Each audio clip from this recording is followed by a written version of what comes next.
Yeah, so we started this event probably close to a month ago with 7 qualifiers. We had 495 players sign up for the championship and 156 make it here to Manchester.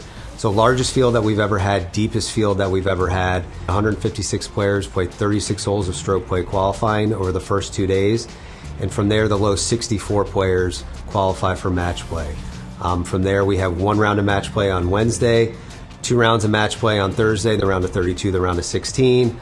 On Friday, we have the quarterfinals and the semifinals. And then Saturday, the final 2 players make it to the championship match, which is actually 36 holes held on Saturday. It's grueling. It's a lot of golf in 6 days. And match play, in a lot of ways, is an equalizer. And you can play good rounds or you can play bad rounds. And I think all the winners of this event will tell you that at some point to win, they had to have won a match not playing their best golf. And you're going to have to play, inevitably, a lot of good players if you're going to make it all the way to Saturday.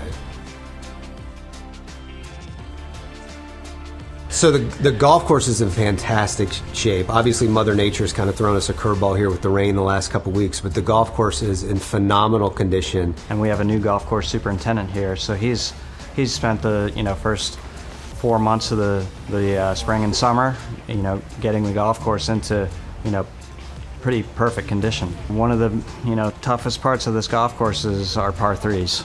The low qualifying score is going to be probably 3 or 4 under par, depending on what the weather does. If the weather is lousy, I think it'll be over par. Some of the more difficult holes, I would say our 16th hole is very difficult. 17 is also difficult.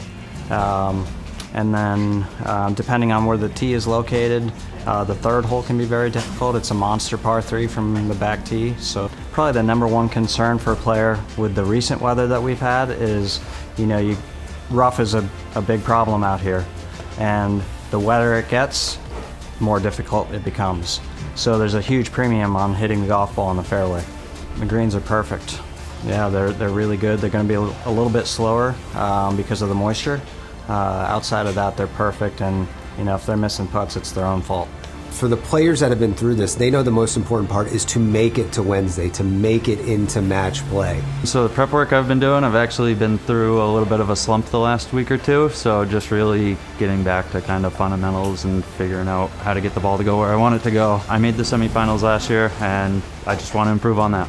So my goals and expectations this year are to get through the cut and try to win my first 2 matches to get to the 3rd match. It was mentally a grind for the players today with the weather that we faced.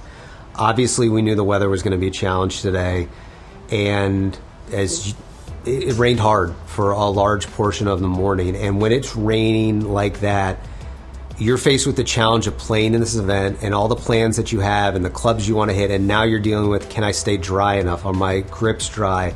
Do I have a change of clothes for when my shirt gets wet? And it just becomes mentally taxing on the players. And I think you saw a lot of groups in the scoring tents in the morning wave. Players were exhausted. They were worn out because it is so taxing on you to have to think about the weather along with what you want to do on the golf course as well.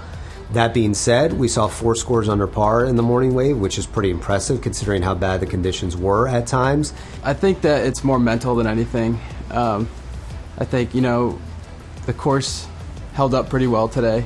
You're going to get wet. You just have to accept it and just focus on your game. Don't let the weather get to you. I feel like I managed everything pretty well. The course seemed to fit my eye pretty well. The greens are rolling incredibly. I made some pretty important putts today. I bogeyed the 2 easiest holes, in my opinion. I bogeyed 2 and 6. A little bit frustrating.